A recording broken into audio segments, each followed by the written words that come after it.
Elle est considérée comme l'une des plus grandes exploratrices du XXe siècle. Elle est la première étrangère à entrer dans la ville sainte de Lhasa au Népal.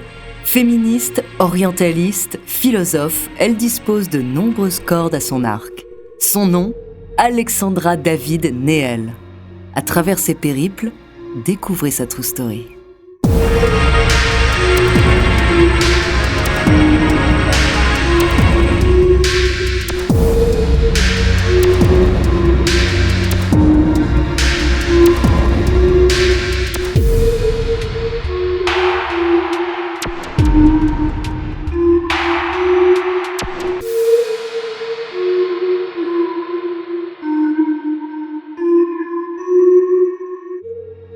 Bonjour, ici Andrea, bienvenue dans True Story. Aujourd'hui, je vais vous raconter l'histoire d'une exploratrice qui n'a rien à envier à Indiana Jones.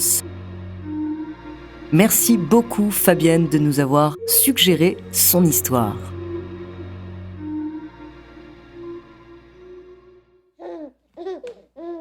Louise Eugénie Alexandrine Marie David, de nationalité belge, est née le 24 octobre 1868 à Saint-Mandé, près de Paris.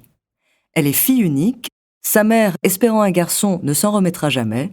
Son père, lui, est instituteur, c'est un intellectuel franc-maçon, républicain et idéaliste.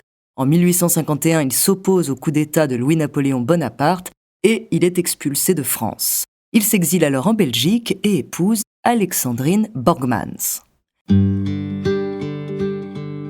Très jeune, Alexandra étudie le piano et le chant au Conservatoire royal de Bruxelles. Grande lectrice de Jules Verne, enfant, Alexandra se passionne pour les voyages évoqués et rêve d'Asie. Elle n'a qu'une idée en tête, voyager.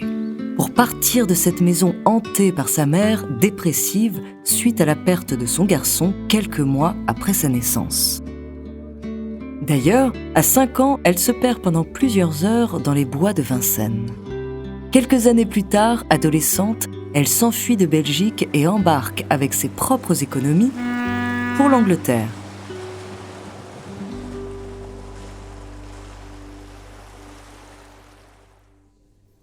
À 21 ans, Alexandra découvre le bouddhisme au musée Guimet à Paris, où elle est éblouie par l'art asiatique. Elle se convertit à cette croyance et philosophie des civilisations asiatiques. Le bouddhisme est une tradition basée sur des pratiques méditatives et éthiques, des rituels religieux et des pensées philosophiques. Alors elle entreprend son premier voyage en Inde grâce à l'héritage providentiel d'une parente.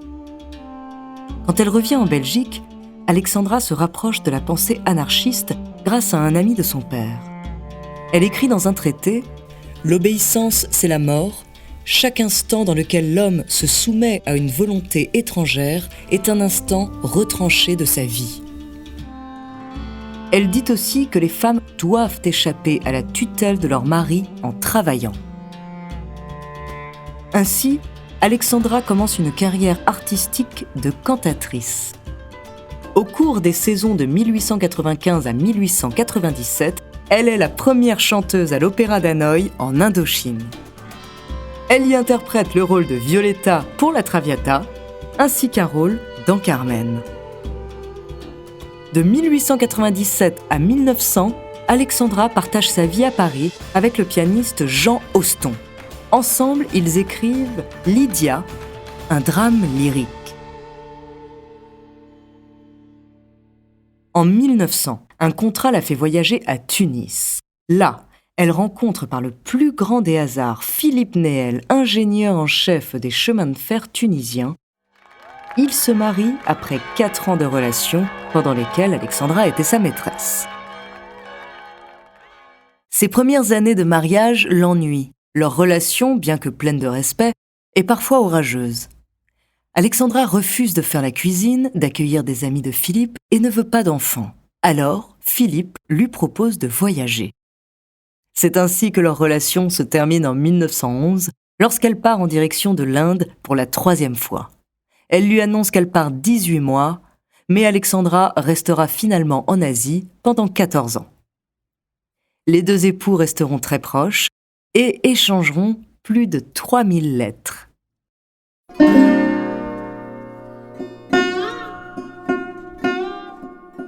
Alexandra veut profiter de ce voyage pour capter la spiritualité multiple du Népal. Pendant leur voyage en 1912, elle emprunte le sentier népalais de Chandragiri qui fascine Alexandra. Ce sentier mène vers la plus haute chaîne de montagnes du monde. Une terre mystique interdite aux Occidentaux. C'est un sentier escarpé qui existe depuis les temps anciens. Il est dangereux, mais toujours autant emprunté. Sur le chemin, elle rencontre des Népalais, d'ethnies et de milieux très variés. Les femmes de haut rang voyagent comme elles dans une litière portée par des hommes, tandis que les pauvres marchent pieds nus. En route, Alexandra aime observer la beauté des paysages népalais, les montagnes et les vallées de Katmandou. Quand elle atteint le sommet du col de Chandragiri, les montagnes de la chaîne de l'Annapurna s'offrent à elle comme une révélation de leur puissance divine. Là, elle admire les sommets. Elle veut aussi en profiter pour comprendre la relation spirituelle qu'il existe entre les Népalais et ces montagnes.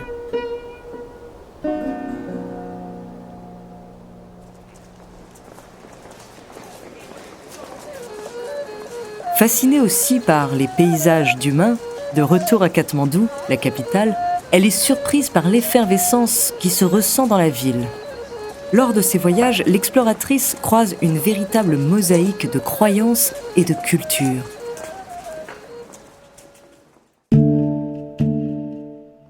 Elle profite de ses années en Asie pour parfaire sa connaissance bouddhiste dans de nombreux monastères. Alexandra est une grande adepte de la tradition bouddhiste appelée le Tummo.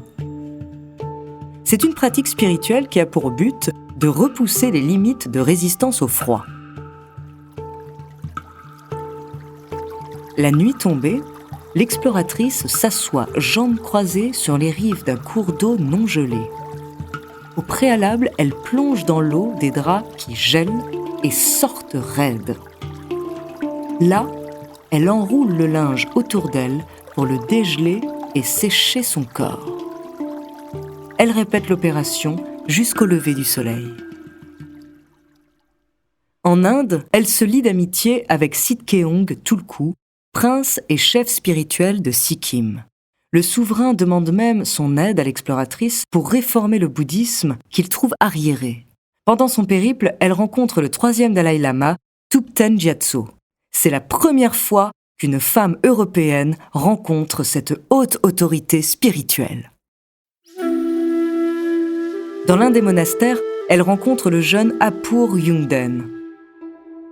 Il est reconnu par le gouvernement chinois comme Utuku, un Bouddha vivant. Il serait la réincarnation de l'ancien chef Tekong Tog, héros de multiples légendes, connu comme étant un sage bouddhiste ayant franchi presque tous les degrés de la perfection. Elle décide d'en faire son fils adoptif. Ils se retirent tous les deux à 4000 mètres d'altitude dans une caverne en ermitage. Ensuite, ils voyagent ensemble en Corée puis en Chine. Durant ce voyage, ils traversent le Gobi, la Mongolie et font une pause de 3 ans dans un monastère du Tibet. Là, elle traduit la Pajnaparamita, qui est un ensemble de textes bouddhistes qui développent le thème de la perfection.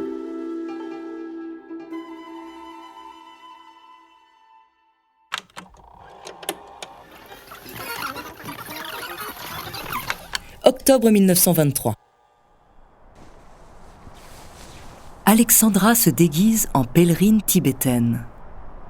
Elle mêle des crins de yak à ses cheveux et se colore la peau avec du cacao.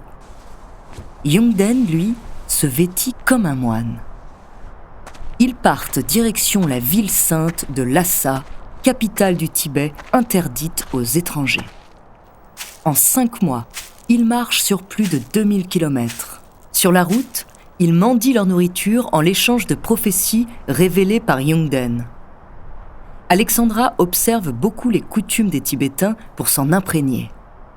Dans les zones où elle risque d'être reconnue, le binôme choisit de voyager de nuit. Plus d'une fois, ils manquent de se faire tuer en chemin. Bloqués par la neige, ils sont obligés de manger le cuir de leurs bottes dans une soupe. Ils traversent des rivières accrochées à un câble, passent des cols de 5000 mètres. En 1924, à 56 ans, dans un état squelettique, Alexandra et son fils entrent dans la cité. Elle est alors la première femme occidentale à y pénétrer.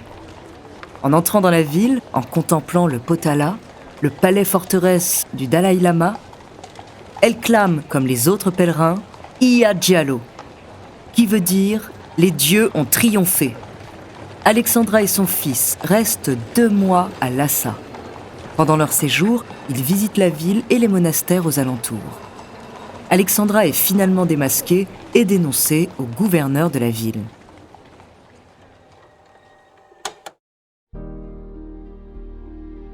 À son retour en Europe, elle est accueillie comme une vraie héroïne. Avec cet exploit, Alexandra David Néel devient le symbole de l'émancipation des femmes. L'exploratrice a toujours été un symbole du féminisme. C'est d'ailleurs l'une des rares de l'époque non issue de la bourgeoisie. Elle lutte pour l'émancipation économique des femmes et écrit des articles pour le journal féministe La Fronde. Alexandra revient faire une pause dans son pays natal de 1925 à 1937. Elle s'installe à Digne-les-Bains, dans les Alpes. Là, elle enchaîne les conférences en Europe et publie des livres sous le nom d'Alexandra David Néel. Ses sujets, l'approfondissement des doctrines bouddhistes et l'ethnologie. Alexandra continue de voyager en Asie avec son fils. Elle a écrit de nombreux livres sur le bouddhisme, a profité de ses escapades en Chine, en Inde et au Tibet pour en faire des récits de voyage et des romans tibétains. Alexandra rentre pour la dernière fois en Europe à l'âge de 78 ans et décide de rester à Digne-les-Bains jusqu'à la fin de ses jours. Alexandra décède le 8 septembre 1969 à l'âge de 101 ans.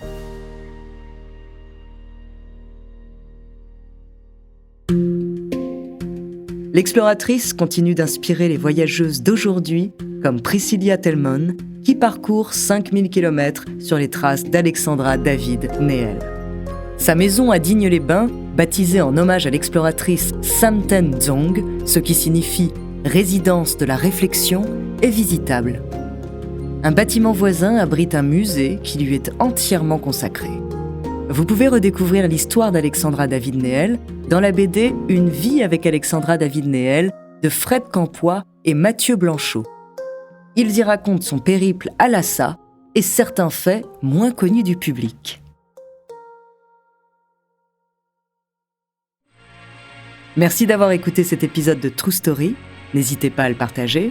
Vous pouvez retrouver tous nos épisodes sur Podinstall, Apple, Spotify, Castbox, Deezer, Sibel et Magellan. La semaine prochaine, je vous parlerai du dessinateur et scénariste d'un des plus célèbres mangas au monde. En attendant, n'hésitez pas à nous faire part d'histoires que vous aimeriez entendre. Nous nous ferons un plaisir de les découvrir.